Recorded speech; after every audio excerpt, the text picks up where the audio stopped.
మరో ట్విస్ట్ చోటు చేసుకుంది. బాలిక హత్య కేసులో నిందితుడు హుసేన్ యోహాన్ అనుమానాస్పద మృతి చెందాడు. నందికొట్కూరు పోలీసు వాహనంలో తీసుకెళ్తుండగా వాహనం దూకి పారిపోయాడు నిందితుడు. పారిపోతున్న యోహాన్ను పోలీసులు పట్టుకున్నారు.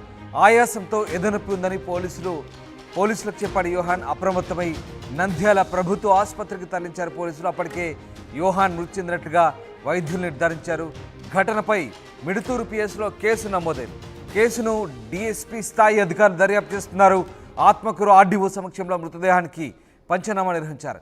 ఇంకా ముచ్చుమర్రి బాలిక మృతదేహం కూడా దొరకని పరిస్థితి. ఈ నెల 9 నుంచి గాలింపు చర్యలు కొనసాగుతున్నాయి. ఈ నెల 16న 5 నిందితులను పోలీసులు అరెస్ట్ చేశారు. నిందితుల్లో ఒకరి మేనమామే ఈ యోహాన్. అయితే యోహాన్ మృతి ప్రస్తుతం సంచలనం రేపుతోంది. నిందితుల్లో ఒకరైన ఈ యోహాన్ అమ్మాయికి మేనమామ వరుస అవుతారనిగా తెలుస్తోంది. యోహాన్ తప్పించుకునే క్రమంలో ఒక్కసారిగా పోలీసులు అతన్ని పట్టుకున్నారు. అయితే ఆయాసంతో గుండెలో నొప్పిగా ఉందని పోలీసులకు యోహాన్ చెప్పాడు. అప్రమత్తమైన పోలీసులు వెంటనే అతన్ని నంద్యాల ప్రభుత్వ ఆసుపత్రికి తరలించారు. అప్పటికే యోహాన్ మృతి చెందినట్లుగా వైద్యులు నిర్ధారించారు. ఘటనపై మిడుతూరు పిఎస్లో ప్రస్తుతానికి కేసు నమోదు చేసి దర్యాప్తు చేస్తున్నారు. మా ప్రతినిధి హుసేన్ చేరవుతారు. హుసేన్, ముచ్చుమర్రి ఘటనలో మరొక ట్విస్ట్ చోటు చేసుకుంది. నిందితులు ఒకరైనటువంటి యోహాన్ అనుమానాస్పదంగా మృతి చెందినట్టుగా తెలుస్తుంది. దీనికి సంబంధించిన అప్డేట్స్ ఏంటి?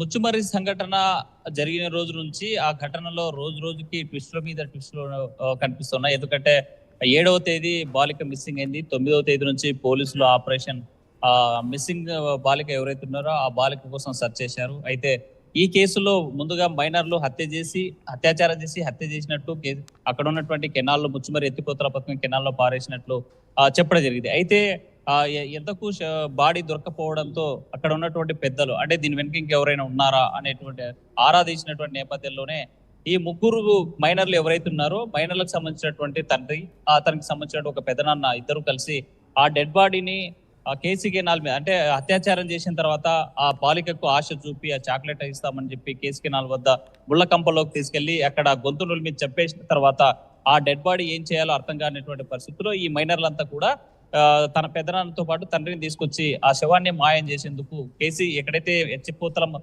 ముచ్చుమర్రి ఎత్తిపోతల పథకం కెనాల్ ఉందో ఆ కెనాల్ ద్వారా పుట్టిల్లు తీసుకెళ్లి సంగమేశ్వరం పరిసర ప్రాంతాల్లో రామేశ్వరం ప్రాంతాల్లో పడేసినట్టు ఆ పెద్దలు ఒప్పుకోవడంతో ఈ కేసులో జరిగినటువంటి ఘటన వెలుగులోకి వచ్చింది. అంటే ఒకసారి బాలిక మిస్సింగ్ అయింది, రేపు ఘటన తర్వాత ముచ్చుమర్రిలో వేశామని, తర్వాత సంగమేశ్వరంలో పారేశామని, మరో చోట గుంత తీసి పూడ్చిపెట్టామనేటువంటి టిష్యూల మీద టిష్యూలు నెలకొన్నటువంటి నేపథ్యంలో పోలీసులు ఈ కేసుని ఇంకా ఛేదించలేనటువంటి పరిస్థితి ఉంది. బాలిక ఆచూకీ కనిపెట్టలేనటువంటి పరిస్థితి ఉంది. తాజాగా ఈ 3 నిందితులు మైనర్లు ఎవరైతే ఉన్నారో వీరితో పాటు A4, A5గా ఉన్న పెదనాన్న అతని తండ్రికి సంబంధించి వీళ్ళందరినీ కూడా అరెస్ట్ చేసి జైల్లో పెట్టడం జరిగింది. ఈ 3 జువైనల్ జైల్లో కూడా పంపించడం జరిగింది. అయితే అనుమానితుడుగా ఉన్నటువంటి ఈ 3 నిందితుల్లో ఒకరికి మేనమాగా ఉన్న యోహాను నిన్నటి రోజున అలియాస్ హుసేన్ ఇతను ముచ్చుమర్రి గ్రామంలో ఉన్నటువంటి సమయంలో ఇతను తాగినటువంటి మైకంలో మద్యం మత్తులో ఆ యొక్క బాలిక ఆచూకీ మీరు కనిపెట్టలేరని చెప్పి ఎక్కడో మాట్లాడారని చెప్పేటువంటి మాట్లాడినటువంటి నేపథ్యంలో పోలీసులు మరో ఈ దర్యాప్తును ఇంకా ముందు కొనసాగించాలి కాబట్టి పోలీసు ఆ యొక్క బాలిక మృతదేహాన్ని కనిపెట్టే క్రమంలో ఇంకా దర్యాప్తు కొనసాగుతున్న నేపథ్యంలోనే హుసేన్ అలియాస్ యోహాన్ ఎవరైతే ఉన్నారో అతను అదుపులోకి తీసుకున్నటువంటి నేపథ్యంలో ఉదయం దాకా అనుమానాస్పద మృతిగా ఉన్నటువంటి ఈ యోహాన్ యొక్క మృతికి సంబంధించి చాలా అనుమానాలు వచ్చాయి. పోలీసులు కొట్టినటువంటి దెబ్బల వల్లే లాకప్ లో డెత్ అయ్యారనేటువంటి ముందుగా అనుమానం వ్యక్తం చేశారు. ఆ తర్వాత లేక అతను అరెస్ట్ చేయడం, అదుపు చేయడం, ఈ పోలీసు దెబ్బలు కొట్టడం, బయటికి వెళ్తే అవమానకరంగా భావించి ఆత్మహత్య చేసుకుంటారనేసి అవమానకరంగా భావించడం, లేకపోతే ఇంకెవరైనా తీసుకెళ్లి తన మీద దాడి చేసి హత్య చేశారనేటువంటి అనుమానాలు పెద్ద ఎత్తున కర్నూలు జిల్లా వ్యాప్తంగా వ్యాప్తి చెందాయి. అన్ని చోట్ల కూడా పెద్ద నందికొట్కూరు నియోజకవర్గంలో పెద్ద చర్చ జరిగింది. ఈ నేపథ్యంలో పోలీసులు తాజాగా యోహాన్ యొక్క మృతికి సంబంధించి అధికారికంగా ఒక వాట్సాప్ ద్వారా ప్రెస్ నోట్ కూడా రిలీజ్ చేయడం జరిగింది. పోలీసులు ఇక్కడ మృతికి సంబంధించి స్థానికంగా నంద్యాల ఆసుపత్రి వైద్యులు ఎట్లాంటి రిపోర్ట్ ఇచ్చారు? ఎట్లా చనిపోయినట్లుగా వాళ్ళ రిపోర్టు చెప్తున్నాయి మనకు? రాందాస్, ఇక్కడ పోలీసులకు సంబంధించి నిన్నటి రోజున అంటే ఈ కేసు బాలిక మిస్సింగ్ కేసు దర్యాప్తు ఛేదించాలనే ఉద్దేశంతో పోలీసులు అతను అదుపులో తీసుకుని నందికొట్కూరుకి తీసుకొస్తుండగా అతను పోలీసు యొక్క వాహనం దూకి పారిపోయేటువంటి క్రమంలో చాలా దూరం పారిపోవడం జరిగింది. పోలీసులు పట్టుకున్న తర్వాత తనకి గుండెపోటు వచ్చింది, గుండెకి సంబంధించి ఆయాసం వచ్చింది, గుండె పట్టుకుందని చెప్పడంతో పోలీసులు అప్రమత్తమైనటువంటి పోలీసులు నంద్యాల జనరల్ హాస్పిటల్కి తరలించారు. అయితే అక్కడ ఉన్నటువంటి వైద్యులు పరిశీలించినాక అప్పటికే చనిపోయినట్టు వైద్యులు నిర్ధారించినట్టు పోలీసులు చెప్తా ఉన్నారు. అయితే ఈ అనుమానాలు ఏవైతే ఉదయం నుంచి లాకప్ డెత్ అయ్యాడని, ఎవరైనా హత్య చేశారని, ఆత్మహత్య చేసుకున్నటువంటి అనుమానాలకి ఫుల్ స్టాప్ పెట్టారు. ఈ నంద్యాలకు సంబంధించినటువంటి వైద్యులు, పోలీసులు కూడా ప్రకటన చేయడం జరిగింది. తను ఆయాసం వచ్చి గుండె పట్టుకోవడంతో తన యొక్క అపస్మారక స్థితిలో చేరుకున్నాడు, అస్వస్థకు గురై చనిపోయినట్టు వెల్లడించారు.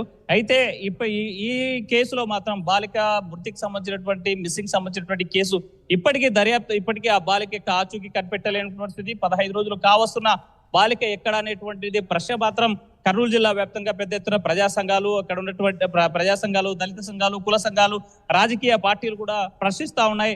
ఉదయం పరిశీలించడానికి ఆ యొక్క మృతదేహం అనుమానాస్పదంగా దొరికింది, యోహాన్ మృతదేహం అని చూడడానికి వెళ్ళినటువంటి శవాన్ని కూడా పోలీసులు మాజీ ఎమ్మెల్యే లబ్బి వెంకటస్వామికి చూపించలేదని ఆవేదన వ్యక్తం చేసేటువంటి పరిస్థితి ఉంది. ఏదేమైనా ట్విస్టుల మీద ట్విస్టులు కొనసాగుతున్నాయి. ఈ హత్య కేసులో ఉన్నటువంటి 3 మైనర్లను ఆల్రెడీ జువైనల్ కోర్టులో జువైనల్ జ్యుడిషియల్ లో ఉన్నారు. మరి మరో 2 పెదనాన్నతో పాటు తన తండ్రి ఎవరైతే ఉన్నారో తను కూడా కోర్టు అంటే జైల్లో ఉన్నటువంటి పరిస్థితి. అయితే దర్యాప్తు మాత్రం కొనసాగుతుంది. ఆ నేపథ్యంలోనే యోహాన్ను దర్యాప్తు కోసం తీసుకున్నటువంటి క్రమంలో తను భయపడి పోలీస్ వాహనం నుంచి దూకి పారిపోయేటువంటి ప్రయత్నం చేశాడు. ఆ నేపథ్యంలోనే పోలీసులు పట్టుకోవడానికి ప్రయత్నించారు.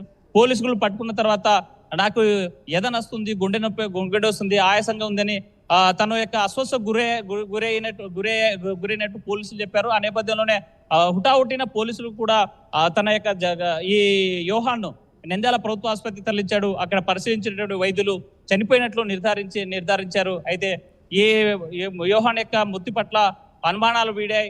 ఎందుకంటే ఉదయం నుంచి లాకప్ డెత్ అనేది ఒక అనుమానాలు, మరోవైపు ఎవరైనా హత్య చేశారనేటువంటి మరోవైపు, లేకుంటే ఆత్మహత్య చేసుకునేటువంటి అనుమానాలకి పోలీసు శాఖ అదేవిధంగా వైద్యులు కూడా ఫుల్ స్టాప్ పెట్టేటువంటి పరిస్థితి కనిపిస్తుంది. అయితే యోహాన్ యొక్క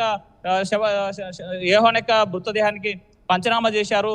స్థానికంగా ఉన్నటువంటి ఆర్డీఓ సమక్షంలో అయిన తర్వాత ఆ డెడ్ బాడీని కూడా బంధువులకు అప్పచెప్పినట్టు తెలుస్తుంది. ఏదేమైనా ముచ్చుమరికి సంబంధించినటువంటి ఘటన మాత్రం ట్విస్టులపై ట్విస్టులు కనిపిస్తూ ఉన్నాయి. స్టార్టింగ్ డే నుంచి ఈ రోజు వరకు కూడా అలాగే ట్విస్టులు కొనసాగుతున్నాయి. ఈ కేసులో ఇప్పటికీ బాలిక మృతదేహం ఇప్పటికీ కూడా కనిపెట్టలేకపోవడం పోలీసులకు అతిపెద్ద సవాల్గా మారింది. ఆ కేసును ఛేదించేందుకు పోలీసులు పెద్ద ఎత్తున ప్రయత్నాలు చేస్తున్నారు. మరోవైపు నిర్లక్ష్యంగా ఉన్నటువంటి ఒక ఎస్ఐ అదేవిధంగా సిఐను కూడా సస్పెండ్ చేసినటువంటి పరిస్థితి ఉంది. ఈ కేసు మరి ఎలాంటి మలుపులు తీసుకుంటుంది అనేటువంటి ఉత్కంఠ కర్నూలు జిల్లాలో కొనసాగుతుంది. Ramdas. Right, thank you Hussain. Muchumarri బాలిక మిస్సింగ్ కేసులో అయితే ట్విస్ట్ల మీద ట్విస్టులు కొనసాగుతున్నాయి. బాలిక ఆచూకీ ఇప్పటివరకు